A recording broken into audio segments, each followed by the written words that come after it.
Bloomfield.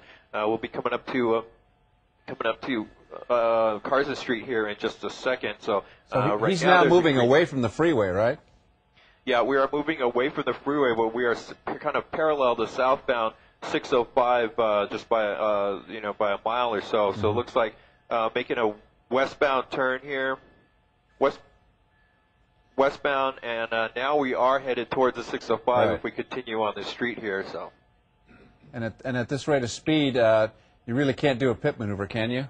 No, they won't be able to do a pit maneuver at these speeds. You can see he's actually pulling away from those CHP vehicles right now, still tracking him at 70 miles an hour on surface streets there. Jim, at this point, where would they do a pit maneuver on? Another on-ramp or something? Oh, wrong side of the road. Wrong way. Look at him. Wrong side of the road. It looks like he may be just about realizing, okay, yeah, he's realizing he's on the wrong side of the road there. He wants to get back, but he's desperately looks like he's trying to get back to that freeway, get back to the comfort zone.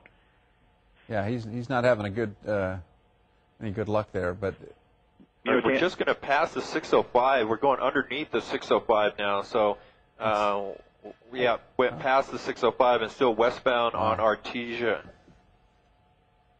So you're saying he missed any chance to get on the freeway? We're northbound on Pioneer, so we kind of loop back around northbound on Pioneer, and that was a 91 freeway that we passed under. So he's heading toward the 5 now, if he's heading to another freeway.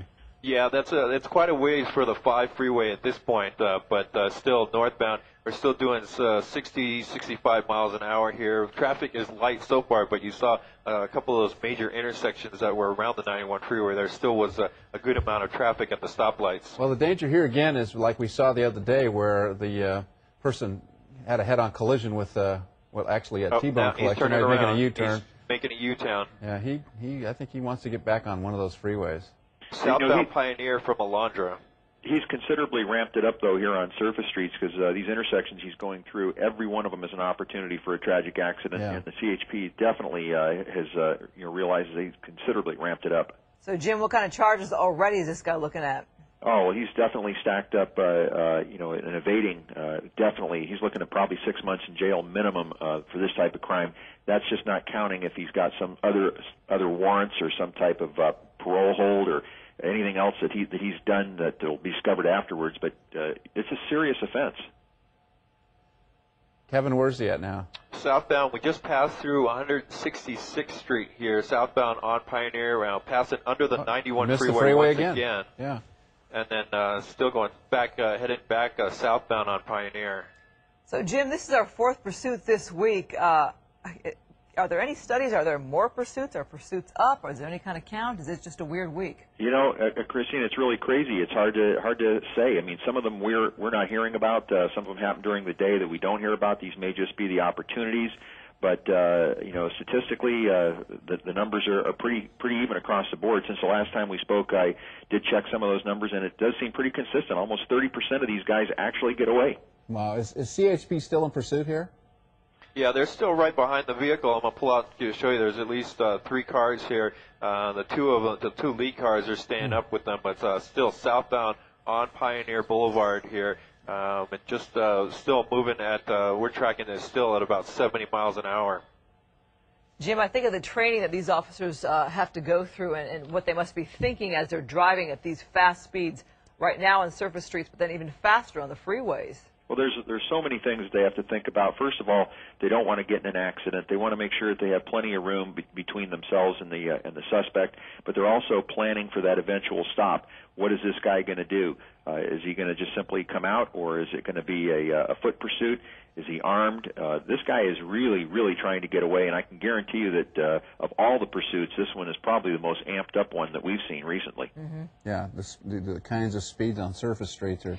Westbound on South Street now, and we're headed westbound, so that's going to take us in a direction towards the 605 freeway. We're still a little bit of ways from there, but we'll see if he's going to take it all the way to the 605 freeway. But it looks like it. We're passing the Cerritos Mall up here, so next opportunity is for him, if he's going to get back on the freeway, is to, well, he just passed off on that northbound 605 on-ramp, and he's coming over 605. Okay, looks like he's going to take southbound 605 freeway from South Street. He's getting on that southbound 605 on-ramp. Wow. Do you think he was just looking for any kind of ramp that he could take, then maybe passed a few by that he had hoped to take? Well, he had a couple opportunities there to get on the freeway at the 91, but passed them up. But he got back here to in the Cerritos over by the Cerritos Mall and got back on. Well, you talk about the adrenaline the officers are feeling. This driver's got to be pumped up with adrenaline, if not narcotics. Well, absolutely. You know, even in the best case scenario, you got to consider that these guys are not used to getting in pursuits where officers are trained for that. So these suspects usually exhibit panic and anxiety. They have that tremendous adrenaline rush that's very exhausting after a long pursuit, and that's what causes them to make these irrational choices. It's that anxiety as you see him get off that freeway and then frantically try to find his way back. It's like he's beginning to lose it, and this situation continues psychologically until they're literally worn down at the end of these pursuits. And they don't always end with the suspect getting away or ending up in police custody. We had one pursuit this week that was deadly, that they crashed and the people died. So we all know it can be tragic. We watch these pursuits and we think, oh my gosh, what could happen here? But this week was a pure example that it does happen. Horrible tragedy that happened, and again, we could see it happen again right here. Well, in Fontana, it was a bunch of kids, unfortunately, that were killed. Okay, getting off at Carson Street, off of the southbound 605, and that's going to start getting us we're in the North Long Beach kind of Hawaiian Gardens area here, and actually he's going to take a westbound turn here on Carson Street, so that's going to put us into the North Long Beach area. Now, you know, we still don't know anything about the vehicle, whether it's got any wants on it or any stolen vehicle, Kevin? The original stop of what we were being told by Corona PD that they did make a stop on the vehicle, and somehow it turned into what they are calling a weapons violation. I don't know if the officer saw a weapon in the vehicle and then the pursuit started, but they did make an official stop on the vehicle, and then what they had told us was that some kind of weapons violation, and the car took off.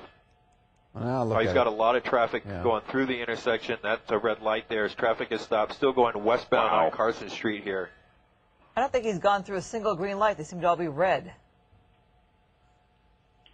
Well, he certainly is qualifying for felony evading at this point. You know, the wanton disregard, we haven't seen any accidents yet, but any type of injury that could result out of this would make this a very serious crime just in and of itself. And, of course, you have to consider the fact that if he's got a weapon in the car, he's probably looking at a concealed weapon or a loaded weapons There's crime a green right light. there. Just went through the first green light. He's going through it all. Yeah. But he hasn't done what that other person did, and that's except for that one time where he went on the wrong side, and he quickly corrected that. He hasn't done that yet to the point where it's really dangerous. It seems we've seen it all this week, Jim. We talked about the deadly pursuit where the young people, the teenagers and a younger boy died. We talked about the U-Haul. We had the U-Haul, stolen U-Haul, and a woman driver, and now you have this Kia that's been going on for more than an hour and a half here at very, very high speed. Cross traffic coming through the intersection. He went through a red light there. There was one car that was still crossing through, and another one held up at the light. Now, you know, keep in mind that the Highway Patrol, the helicopter, is providing information to those officers about cross traffic that's well ahead of this car. That's why you'll see them sometimes get up closer and other times back off. If they know there's going to be cross traffic and there's a potential for an accident, they want to back off a little bit. But the suspect has no idea what he's facing when he goes through those intersections. And I'm betting, too, Jim, that's a pressure tactic where the police car gets up close to the other car and to the suspect car and kind of lets them know, hey, we're still here, we're right behind you. You know, they try that, frequently throughout pursuits depending on the circumstances, but this guy is so unpredictable, they have to also think about the fact that if they get close enough and he slams on the brakes, he can engage them that way. And that's been done before, too. So, suspects really have the run of these pursuits. Well, the danger, of course, on any surface street is that at these high speeds, he could lose control and go into a building, a business, a home, and that's a frightening prospect at this point. Right, and as you pointed out before, you saw him take that dip in that intersection. That's a little dip to a car going 35 or 40 or even 50 miles an hour, but at 90 miles an hour, that's a big dip for these little cars.